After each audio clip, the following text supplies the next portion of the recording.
Emotional intelligence is statistically a greater indicator of success. So to me, it's something that really the hamster wheel underneath the IQ that everyone tends to see. The EQ is really what keeps those gears moving. It makes it stronger in terms of meeting our goals collectively. Meet Melissa Moore, Director of Training and Development at Central Florida Healthcare. She started in psychology, taught on the autism spectrum, and now builds leaders in healthcare. I think leadership in healthcare is more about meeting people where they are and understanding their level of health literacy. I think in the world we have today, there's so many different sources of conflicting information. And I think one of the things that we're doing really well here is being honest, open, transparent. We're always looking for better ways to serve the community and open new specialties that might help serve our purpose. What challenges exist, if any, that you can see being a leadership provider in an organization where it didn't exist before? It absolutely can be challenging. I think one of the biggest challenges.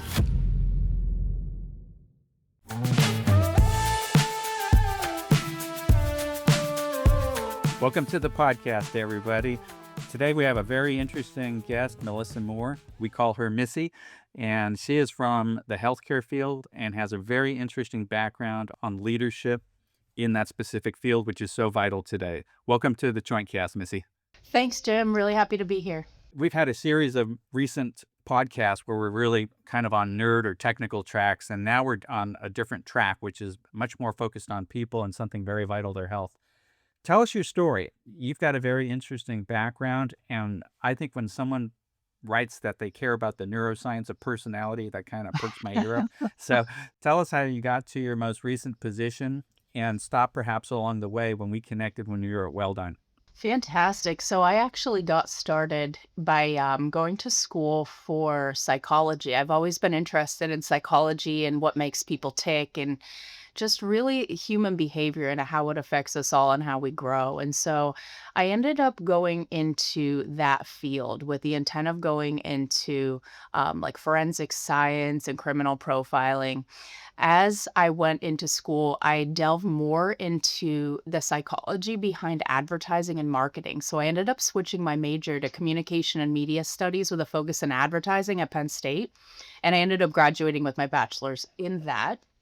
And right around the time that the economy was collapsing in 2008, I had to pivot because people weren't really hiring at the news station that I was interning at, which was an incredible experience. So I ended up going back to school for my master's in education.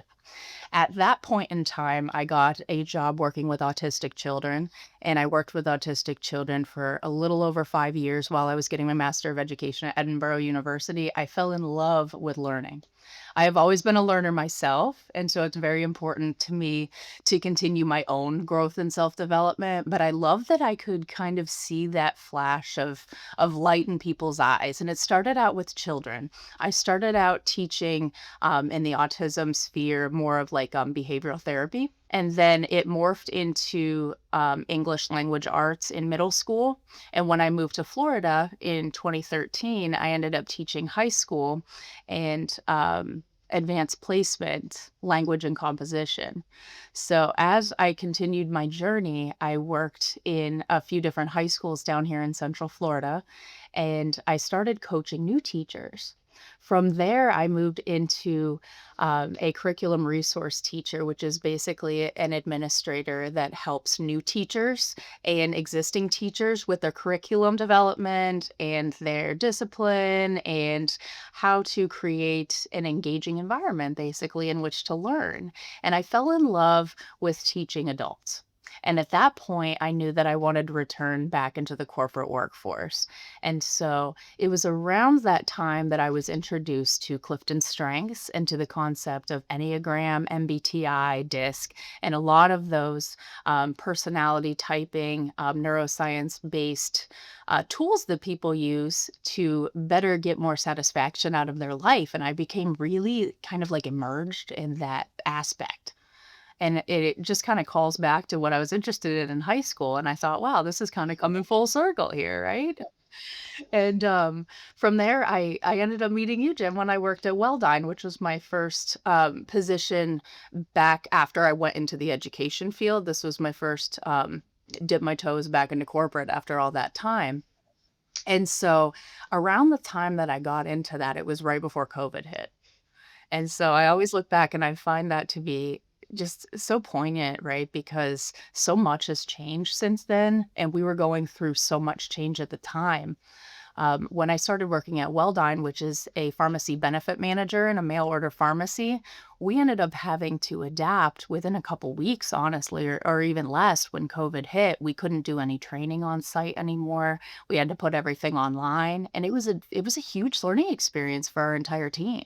But, through that experience, I was able to, meet you, Jim, through leadership development, and I was able to create and co-create different leadership and managerial development programs, and that, to this day, is where my heart is. I absolutely love leadership development. You must have told me before, maybe I forgot. Where were you physically when you were doing the specialty with people on the spectrum? So I was living in Erie, Pennsylvania. Erie, Pennsylvania, and I was working for, Barber National Institute. So I started out working with, children on the spectrum, behavioral disabilities, and ended up focusing in on Asperger's and Right. children who are high functioning, highly verbal in most cases. And I ended up meeting my husband at this program. We both worked How in about that? helping teenagers who are on the spectrum but high functioning to engage in more of like just people skills, right? Learning people skills, learning how to express themselves in a more healthy way, and learning to lean into their own identity and not hide from it. And That's I pretty I cool. I really loved it. It was a great experience. Okay, well, we're gonna have to talk more separately about that because, of course, you know about our situation here at I home. do. All right, now tell us about your current role. Yes. So about 10 months ago, I started at Central Florida Healthcare here in Winter Haven, Florida. And this has been a pivot away from COVID times where mostly we were working at home and delivering virtual training primarily because all of our employees were throughout the United States. Here, the majority of us are central. Now we have over 700 employees, and almost everyone is 5 days a week on site. And so we've been able to do great things by collaborating with everybody and going into the clinics. We have over 17 clinics, and we're opening a couple more right now. We're moving and shaking. Things are going well, but it really has been a different, kind of full circle again experience to kinda come back to being on site and being able to have, your hands dirty and roll up your sleeves and work with people in a room brainstorming to find, new ways to bring things to the population that we serve and new ways in order to help those people serving to be better at customer service. We've been focused on leadership development. We just released a leadership development program last fall, and it's been going really well. It's been very, very, I would say, rewarding overall. Tell us a little bit more about Central Florida Healthcare. I believe it's a not-for-profit. What's your scope? What's your range?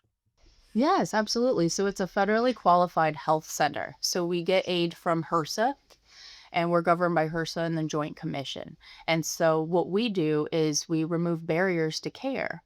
Our whole goal is to make sure that we're providing preventative and basic primary care for the folks that we serve in Polk, Hardy, and Highlands counties.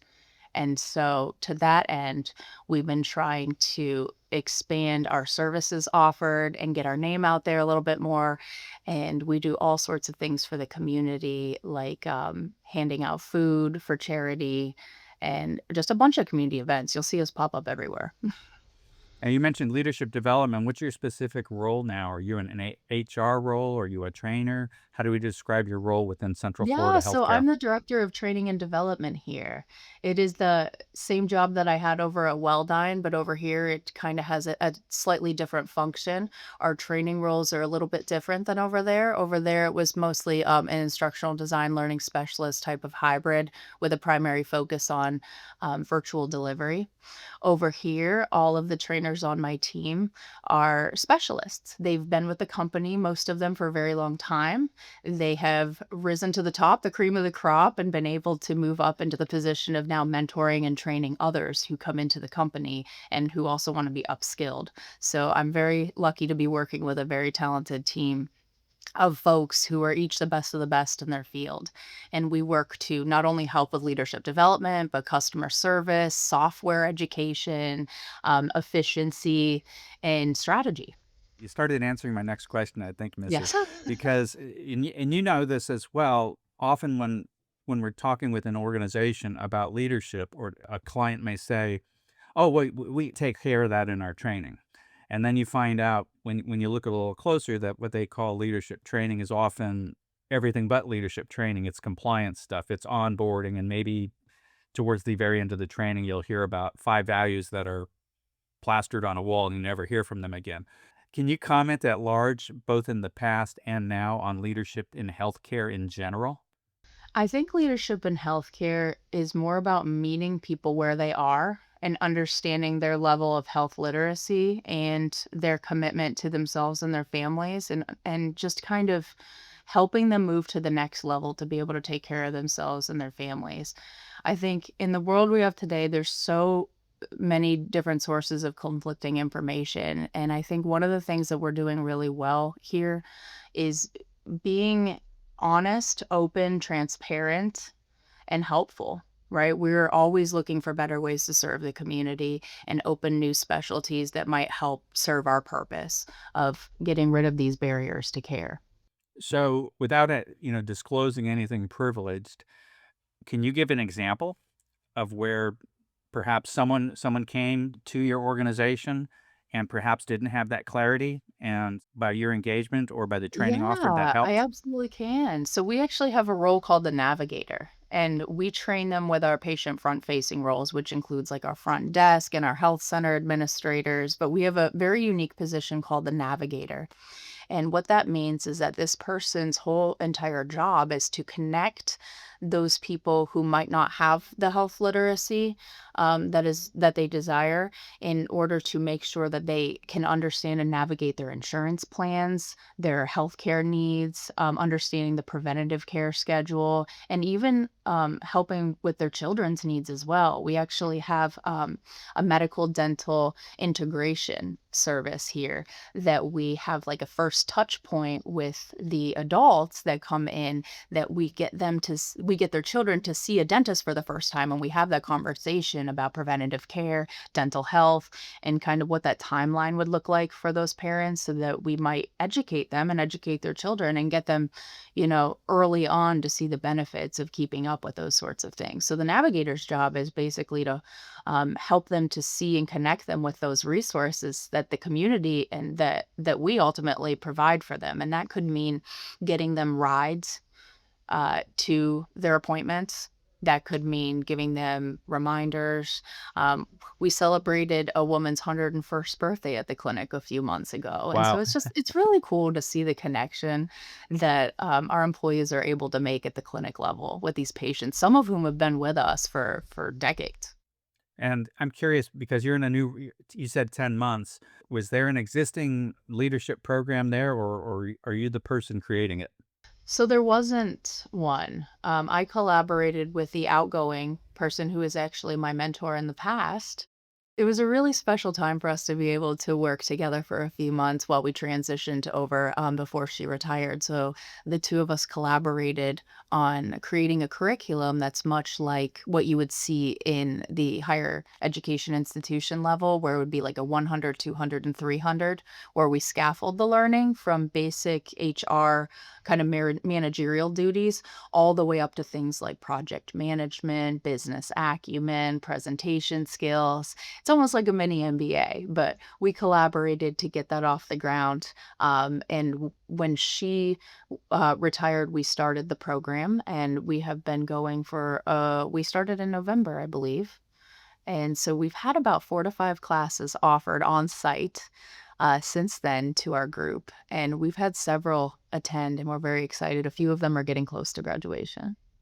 That's pretty cool. Now, Yeah. how well was that received within the organization? Oh, they loved it. It was really cool to see because I was thinking, like, we haven't had this before. I wonder how people are gonna take it. But the people who are Right. coming in classes are like, man, we're starved for this kind of thing. We love the idea of like learning, and some of them have been there over 20 years, right? The company started in the early 70s by Minute Maid and Coca-Cola, funny enough. But some of them have been here with us for quite some time, and they hadn't, had the opportunity had to have some of those skills, like communication, crucial conversations, and things like that, like really delved into on a personal level. And so I've seen some of them just like really blossom and own the role even more than they already have, because now they feel like they have the tools in which to communicate to those on their team so that they can motivate and mobilize. How, it's interesting you mentioned crucial conversations. We're talking about, what are traditionally called soft skills here. How important, how vital is emotional intelligence, both in general, given your studies, and then in particular within the healthcare field?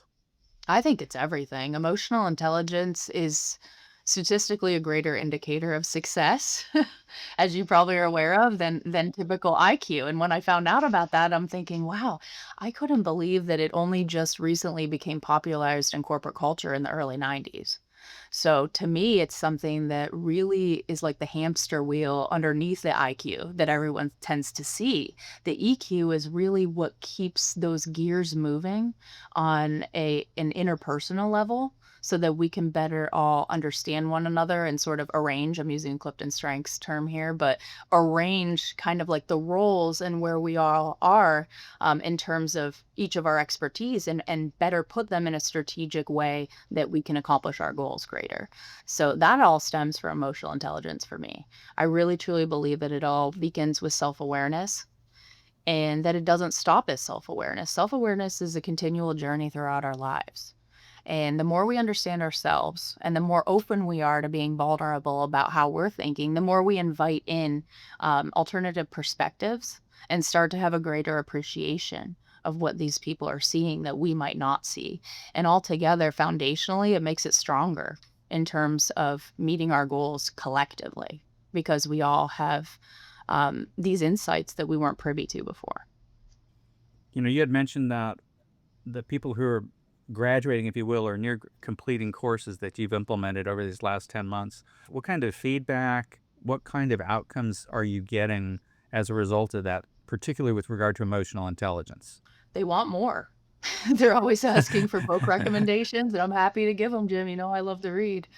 But, I'm learning from them just as much, right? We're constantly sharing these. Go ahead. Can you share a story or maybe an aha moment that someone had, and maybe they told you, I wouldn't talk about this before, but now that I had this class and I think it's okay to express this, kind of a self-discovery moment maybe?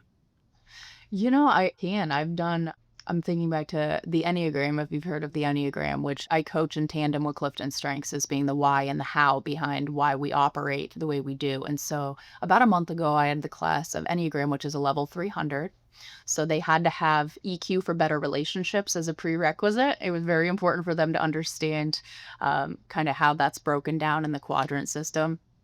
But, when I had the Enneagram class, people are like, "Well, I took that, quiz, and it's like, is this just my personality, or like, what does this really mean?" We had almost like a self-discovery sort of session where we had everybody in the hot seat after we understood each other's, like, internal desires and the reason why we make the decisions we make.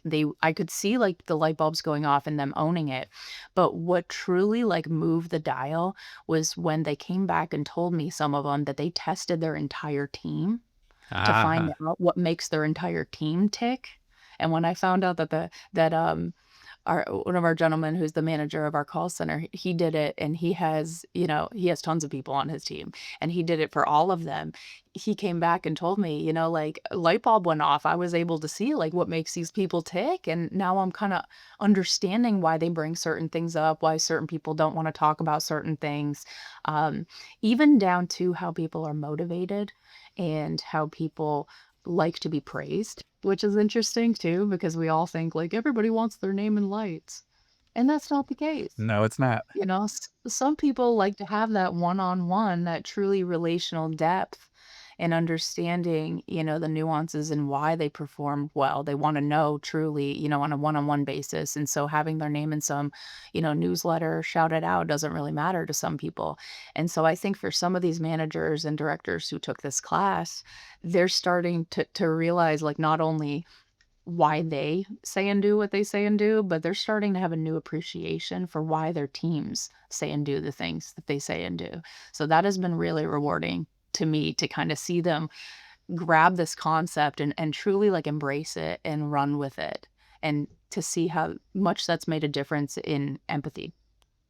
And it's interesting because when we go back to the book that really was, that was called Emotional Intelligence years ago, I think that there's been a series of authors that are trying to write about that, but they're not necessarily calling it that. And you see it over and over again. One of my favorites was Sue Packard's second book, which was called Fully Human. You should call it Fully Human, but it was really her own exploration into emotional intelligence.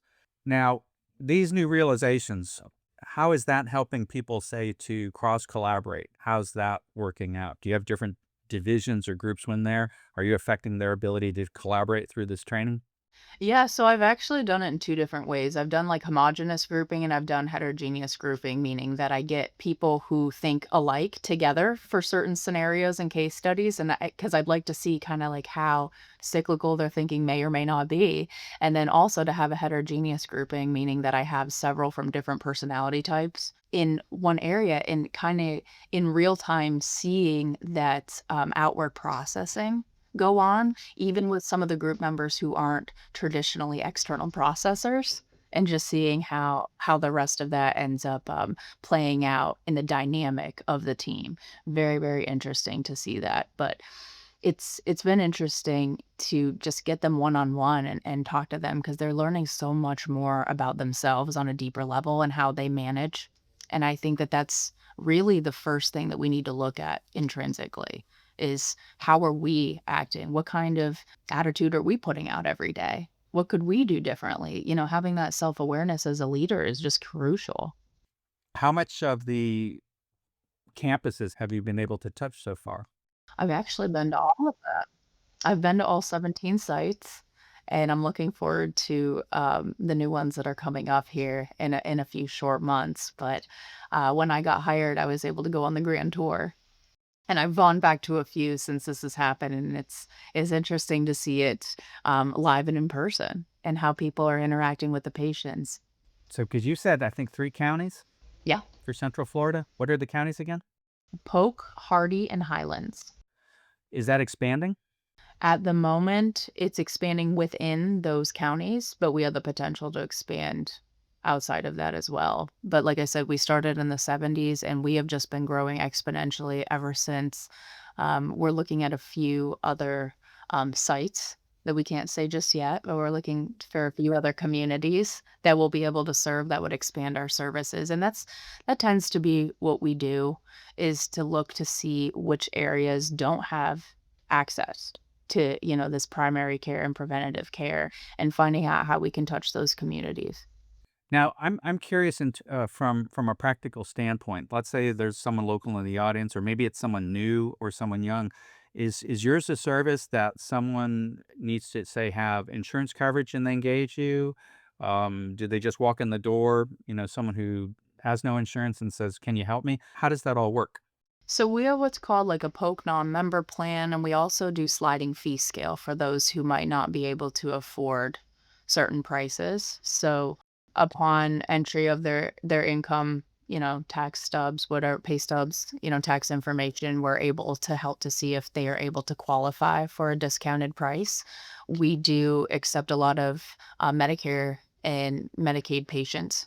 That's primarily where we are, but we also accept private insurance.